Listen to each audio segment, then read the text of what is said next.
Hi, ನನ್ನ ಹೆಸರು ಮೊಹಮ್ಮದ್ ಸಲ್. ನನ್ನ ಕಂಪನಿ ಸರ್ವಿಷನ್. ಇದು ಹೊಸಕೋಟೆ ತಾಲೂಕು ಬೆಂಗಳೂರು ಗ್ರಾಮದಲ್ಲಿ. ಇವಾಗ ನಿಮಗೆ ತೋರಿಸ್ತಿರೋದು ವಿಡಿಯೋ ಬಂದು 4 ಸ್ಟ್ರೋಕ್ ಬ್ರಷ್ ಕಟ್ಟರ್ ಬಗ್ಗೆ. ಇವಾಗ ತೋರಿಸ್ತಿರೋದು ಪ್ರೀಮಿಯಂ ಕ್ವಾಲಿಟಿ. ಪ್ರೀಮಿಯಂ ಅಲ್ಲಿ ಏನೇನು ಸಿಗುತ್ತೆ ಅಂದ್ರೆ ನೋಡಿ, ಗೇರ್ ಬಾಕ್ಸ್ ಹೆವಿ ಬರುತ್ತೆ. ಮಾಮೂಲಿ ಗೇರ್ ಬಾಕ್ಸ್ ಬರೋದು, ಇದು ಹೆವಿ ಗೇರ್ ಬಾಕ್ಸ್ ಬರುತ್ತೆ.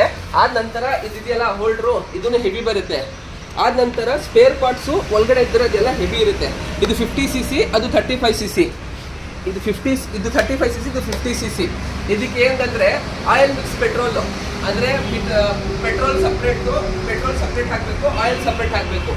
100 ml ಆಯಿಲ್ ಹಾಕಬೇಕು. ಪೆಟ್ರೋಲ್ ಮಿಕ್ಸಿಂಗ್ ಏನಿರಲ್ಲ ನೋಡಿ. ಇದು ಪೆಟ್ರೋಲ್ ಹಾಕೋದು, ಇಲ್ಲಿ ಆಯಿಲ್ ಹಾಕೋದು. 4 ಸ್ಟ್ರೋಕ್ ಇಂಜಿನ್ ಇದು. ಇದಕ್ಕೆ ಮೈಲೇಜ್ ಬಂದು 35cc ಬಂದು ಮೈಲೇಜ್ ಬಂದು 1 ಲೀಟರ್ ಪೆಟ್ರೋಲ್ ಇದ್ರೆ 1.5 ಗಂಟೆಯಿಂದ 2 ಗಂಟೆವರೆಗೂ ಬರುತ್ತೆ. 50cc ಅದು ಅಷ್ಟೇ. 1 ಲೀಟರ್ ಪೆಟ್ರೋಲ್ ಇದ್ರೆ 1.25 ಗಂಟೆ 2 ಗಂಟೆವರೆಗೂ ಬರುತ್ತೆ. ಈ ಪ್ರೈಸ್ ಬಂದು ಪ್ರೀಮಿಯಂ ಕ್ವಾಲಿಟಿ 35cc ಪ್ರೈಸ್ ಬಂದು ನಿಮಗೆ ಹೆವಿ ಇರೋದ್ರಿಂದ 11,000 ರೂಪಾಯಿ, 11,000 ಆಗುತ್ತೆ. ಕಮ್ಮಿ ರೇಟಿಗೆ ಬೇಕು ಅಂದರೆ ಗೇರ್ ಬಾಕ್ಸ್ ಎಲ್ಲ ಆರ್ಡಿನರಿ ಬರುತ್ತೆ, ಇಂಜಿನ್ ಎಲ್ಲ ಸ್ವಲ್ಪ ಆರ್ಡಿನರಿ ಬರುತ್ತೆ, 10,000ಕ್ಕೆ ಸಿಗುತ್ತೆ. ಆದ ನಂತರ 50cc ಇದಕ್ಕೆ 13,000 ರೂಪಾಯಿ ಪ್ರೀಮಿಯಮ್ದು. ಇಲ್ಲ ನಮಗೆ ಲೋ ಕ್ವಾಲಿಟಿ ಬೇಕಂದ್ರೆ 12,000 ರೂಪಾಯಿಗೆ ಸಿಗುತ್ತೆ.